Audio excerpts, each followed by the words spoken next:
President Abdel Fattah el-Sisi wants to paint the ramshackle red brick buildings that fill Egypt's cities and wants ordinary people to pay for it. Some question if the scheme is wise or even possible. Cairo, if the famed pyramids of Giza are the epitome of ancient Egypt, the chaotic road that brings tourists to the complex offers a bracing and authentic taste of the modern country. The Ring Road, a 68-mile belt of rutted tarmac, is Cairo's suburban speedway, 8 lanes of churning traffic with a hint of Mad Max, souped-up clunkers and overcrowded buses, liberated from the clogged traffic of central Cairo, hurtle down the road, weaving perilously between lanes.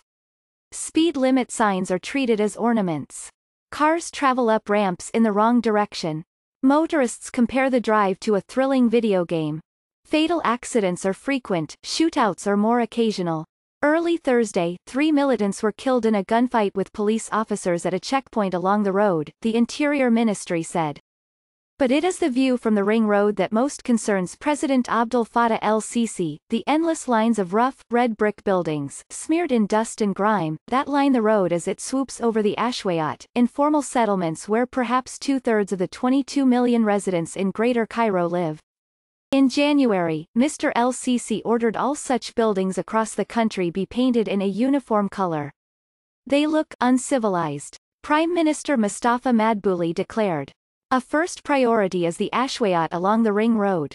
Mohammed Sirka, a resident of one red brick building, sipped a cup of tea the other day in the cramped first-floor office of a lawyer friend that overlooks the Ring Road. He considered Mr. el-Sisi's grand plan to prettify his shabby neighborhood. It will never work, he declared. Mr. Sirka was unhappy about government plans to make residents like him pay for their own paint job, or risk prosecution. His skepticism stood in sharp contrast to the priorities of Mr. el-Sisi, a strongman leader who greatly values appearances. Mr. Sisi has repeatedly lectured Egyptians for being overweight, urging them to exercise more. His military is building a gleaming new administrative capital in the desert outside Cairo, to draw Egyptians from the dilapidated city center. His desire for a red brick makeover was evidently prompted by a visit to the Grand Egyptian Museum, a sprawling $1.1 billion project under construction near the pyramids. Mr. el-Sisi plans an extravagant gala opening for next year, attended by world leaders, and he wants to spruce up Cairo before they arrive. Mr. Sirka's chief concern, though, is not the Great Pyramids of Giza pyramids but their smaller cousins, tiny stone models of sphinxes, pharaohs and pyramids that he manufactures at a small workshop that has fallen on hard times. Since the Arab Spring of 2011, tourist numbers slumped while the stone to make his trinkets tripled in price. Now Mr. el-Sisi wants him to paint his home, on his own dime. It was a step too far. Sisi is pressing people too much. Mr. Sirka complained. He's trying to push Egypt up, but he's forgotten to look down, at the ordinary people. Mr. Sirka's friends, sitting quietly around him, looked uncomfortable as they sipped their tea. Public criticism of Egypt's leadership can be dangerous. Egyptians have been jailed for saying less on Twitter and Facebook. You're going a bit far, interjected Abdul Manshawi, a self-professed Sisi supporter. Things aren't that bad, Mr. Manshawi can afford to be bullish. He works in real estate, a thriving corner of Egypt's otherwise moribund economy. Across Cairo, giant billboards advertise luxury compounds aimed at the rich, gated compounds with lush grass, glimmering glass and decidedly un-Egyptian names like Palm Hills or Hyde Park.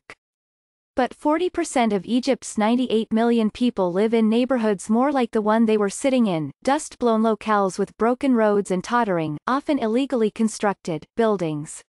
Mr. Sirka refused to pipe down. I don't care, he said. They're telling me to paint my house and I have no money. What am I supposed to do? Not long ago, painting projects were a mark of exuberance and hope in Cairo. After the Arab Spring, energized young Egyptians partnered with foreign artists to paint the satellite dishes that dot their rooftops and create a sprawling mural across dozens of buildings in a neighborhood famous for its garbage collectors.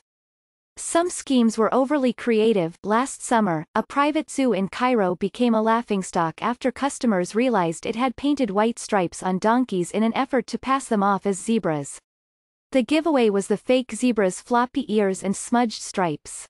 Mr. el-Sisi's painting project is driven by a desire for control and conformity. The details are still being hammered out, but officials have suggested that buildings in Cairo would be painted in earthy tones, while towns facing the sea will go blue. Critics question whether such a vast project is wise or even possible in a city of violent dust storms and infrequent rain.